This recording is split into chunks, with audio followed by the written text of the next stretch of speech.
What hospice does, what our greatest mission is to promote quality of life at the end of life. Hospice is emotion. We have patients that die while we're there, and that's hard to watch somebody's life slip away. But that's why we're there, and ultimately that's why a nurse is called to this profession, to be there. It's what an honor to be there for their last moments of life. For a lot of our patients, there's just no place like home, and there's no place they'd rather spend their last days than at home with the ones they love. We don't want them suffering, we don't want them hurting, we want their families to be close by, their animals, whatever makes them comfortable, we want them to have that in their last days. We love our patients and we do get very attached to our patients, but sometimes you have to be the strong one and to be there for the families. We want to reduce caregiver anxiety, reduce doctor's visits and going back and forth to the ER, and keep them calm by providing constant education from our clinicians that are out there in the home.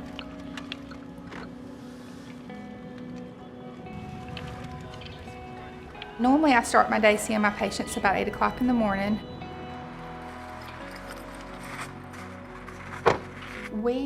As the nurse, we go out and make sure the patients have what they need. We make sure symptoms are under control. A lot of times we have to adjust medications and put them on additional things just to make sure that they are comfortable and that they have what they need. We also educate the family to make sure that they know everything that they need to be able to take care of the patient in the home. Some of them don't hear the word terminal. They didn't hear from the doctor that there is no more treatment.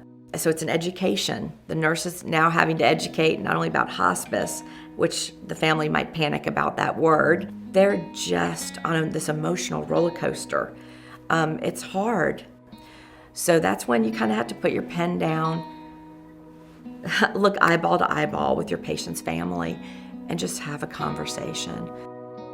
Coordination of care is our whole team. All of our field staff, our RNs, LPNs, aides, social worker, chaplain, volunteer coordinator. All of those people go out to the homes of our patients and they coordinate their care together. And then they all get together for an interdisciplinary team meeting. That's an opportunity for everybody to get together with our doctor and talk about these patients. You're not in this alone. You have a core group of people in this office. So if they hit the end of their road and they're like, I don't know what to do with this patient anymore, call in your social worker, call in your chaplain, ask the aide, what are they seeing every day in the home? You can have on average 6 to 8 patients a day. It just depends on how your day's laid out. I usually go in the homes. I try to spend about 45 minutes with each patient. Sometimes you need to be there longer. We do have a lot of documentation, and sometimes we do, depending on your day, have to take some of the documentation home, but it's flexible. You know, if something comes up, you can always move things around and adjust for your patient's needs. You have a lot of flexibility with this job, but you also have to be responsible and be able to manage your time and make sure you get your patients taken care of and those needs met. The RN is the case manager for that patient, so we have a lot of responsibility. We make a lot of decisions, and a lot of times we have to do it on our own. We're in situations where you have to be able to act quick and make decisions for the best interest of the patient and the families. Some of the qualities that I look for is, number one, they have to have a servant's heart.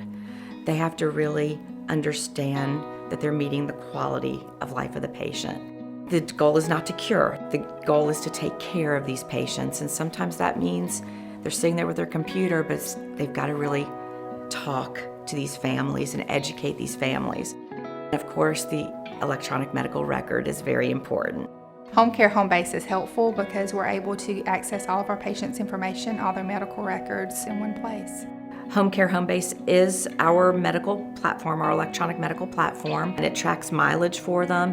It will set up a GPS system, so I'll tell them the best route. They can look at previous visit notes, patient education. They can look at all their medicines. They can talk all about and educate about the drug and the side effects. So it's that teaching moment that's so important to keep hospital readmission rate down. So we want to make sure that along with that servant's heart, that they can understand the capacity of how to work on the computer as well and integrate those two.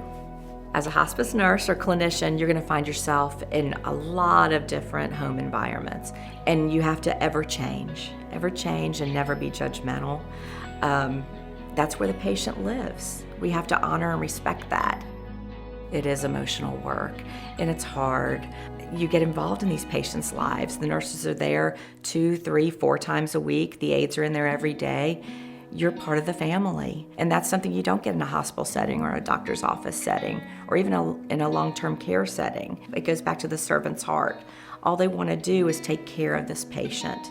And that might not mean a medication. That might be there holding their hand and putting their dog on their bed so they can pet their dog.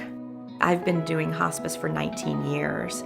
I couldn't imagine another profession where we get to really be there with a patient. You really have an opportunity to do what you have gone to school for, and that's to really have an impact emotionally, physically with this patient and their family. This work is very rewarding. You feel like you really make a difference in the patients and the families when it matters the most.